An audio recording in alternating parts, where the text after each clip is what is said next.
तुमने मुझे चोट पहुंचाई है, ऐसा तुम बोलते हो और वो तुरंत बोलते हैं, मैंने? मेरी कोई गलती नहीं है, तुम्हारी गलती है। अगर आपके साथ ऐसा कुछ हुआ है जो आप विक्टिम हो, फिर भी आपको गिल्टी फील कराया जाता है। तो चलिए जानते हैं एक ऐसी साइकोलॉजिकल टेक्निक के बारे में जिसे डार्वो कहते हैं, जो नार्सिसिस्ट यूज करते हैं। प्रिया ने अपने हस्बैंड से बोला, तुमने मुझे सबके सामने इंसल्ट किया। तो वो बोला, तुम ओवर सेंसिटिव हो, तुम हमेशा रोती रहती हो, मैंने ऐसा कुछ भी नहीं किया। और 10 मिनट बाद प्रिया अपॉलॉजी मांग रही थी।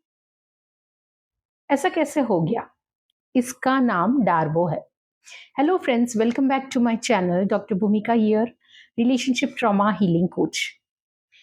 तो डार्वो ये एक एक्रोनिम है। डार्वो इसे साइकोलॉजिस्ट जेनिफर फ्रेड ने 1997 में आइडेंटिफाई किया था और ये टेक्निक हर नार्सिसिस्ट की सबसे पसंदीदा वेपन है। नंबर 1, डिनाई, इनकार करो, मैंने कुछ नहीं किया। नंबर 2, अटैक, हमला करो, तुम ही पागल हो, तुम ही ओवर रिएक्ट करते हो। Number 3, reverse victim and offender, शिकार और अपराधी की जगह बदल दो और मैं पीड़ित हूं, तुमने मुझे चोट पहुंचाई है। तो ऐसा क्यों होता है? चलिए जानते हैं। जब आप किसी नार्सिसिस्ट को अपनी बिहेवियर के लिए कन्फ्रंट करते हो, उनके अकाउंटेबिलिटी का डर लगता है और ईगो एक्सेप्ट नहीं करता कि वो गलत है, इसलिए वो इंस्टेंट डिफेंस मैकेनिज्म एक्टिव करते हैं। डार्वो। अब मैं आपको बताती हूँ डार्वो के 4 स्टेप्स, जो लगभग हर नार्सिसिस्ट रिलेशनशिप में सेम ऑर्डर में होते हैं। आपके साथ भी ये हो रहा है। जब भी आप कुछ बोलते हो, बात आपसे शुरू होती है और आप ही पे खत्म हो जाती है। मुझे कमेंट में जरूर बताइए। स्टेप नंबर 1, डिनाई, इनकार करना। राज ने प्रिया को फोन पर गालियां दी। अगले दिन प्रिया बोली, तुमने कल मुझसे बहुत बुरी तरह से बात की थी। राज ने बोला, मैंने ऐसा कुछ नहीं किया, तुम कहानियां बना रही हो। फ्लैट डिनायल, बिना किसी एविडेंस के। और प्रिया अब खुद पे शक करने लगती है, शायद मैं ही ओवर रिएक्ट कर रही हूँ। स्टेप नंबर 2, अटैक, हमला। नाउ यहाँ पे जब डिनाई काम नहीं करता तो वो अटैक करते हैं। तुम ही हमेशा नकारात्मक हो, तुम ही नेगेटिव सोचते रहते हो, तो तुम्हें सब में बुराई दिखती है और ये सीरियल्स देखना बंद करो और ये हमेशा स्क्रॉल करना बंद करो, तुम्हारे दिमाग में सब ऐसा ही चलता रहता है। मेंटल हेल्थ ठीक नहीं है, ये आपकी क्रेडिबिलिटी को डिस्ट्रॉय करने का अटेम्प्ट है। स्टेप 3, रिवर्स रोल्स, मतलब भूमिकाएं बदलना, और ये सबसे डेंजरस स्टेप है। अचानक वो बोलते हैं, मैं तो इतना परेशान हूं, मैं तुम्हारी वजह से तनाव में रहता हूं, मैं तुम्हारी भावनाओं का ध्यान रखता रखते थक गया हूं। ये होता है विक्टिम मोड।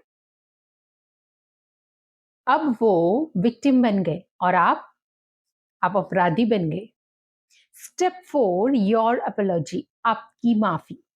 और सबसे शॉकिंग, आप अपोलोजाइज कर रहे हैं। उन्होंने आपको चोट पहुंचाई है, आपको बुरा बोला है, आपका इंसल्ट किया है। एट द एंड रिजल्ट क्या आया उसका? आप अपोलॉजी कर रहे हो।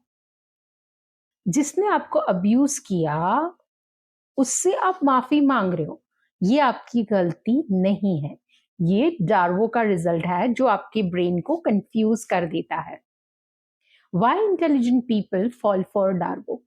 अब पढ़े लिखे जो लोग होते हैं, जैसे कि हायर पोजीशंस पे होते हैं, डॉक्टर्स, आईटी प्रोफेशनल्स, या फिर कोई बहुत ही अच्छी पोस्ट पे होते हैं, उन्हें ये डार्वो समझ में क्यों नहीं आता? सब तो स्मार्ट है ना, ये कैसे ट्रैप हो जाते हैं फिर?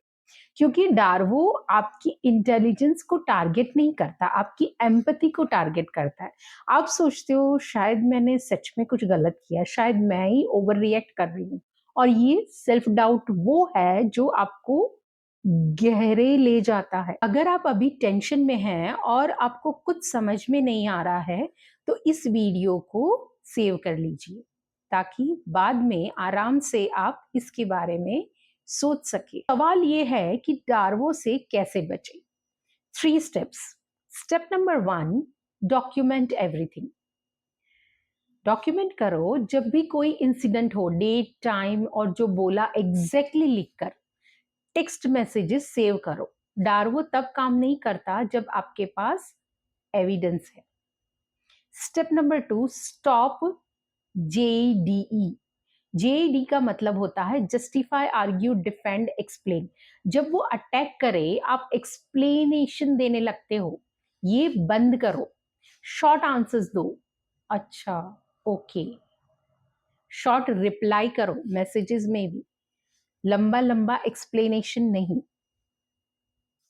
फ्रेंड्स, अगर आपको ये वीडियो हेल्पफुल लग रही है तो लाइक, सब्सक्राइब और बेल आइकन जरूर दबाइए। और अगर कोई इस तरह की चीजों से गुजर रहा है तो उसके साथ ये वीडियो जरूर शेयर कीजिए, ताकि उसे इन सब चीजों में से बाहर आने में मदद मिले। ये एक चीज हमेशा याद रखिए, ये आपकी गलती नहीं है। आपकी भावनाएं, आपके इमोशंस बिल्कुल वैलिड है। आपके इमोशंस को किसी और के वैलिडेशन की जरूरत नहीं है।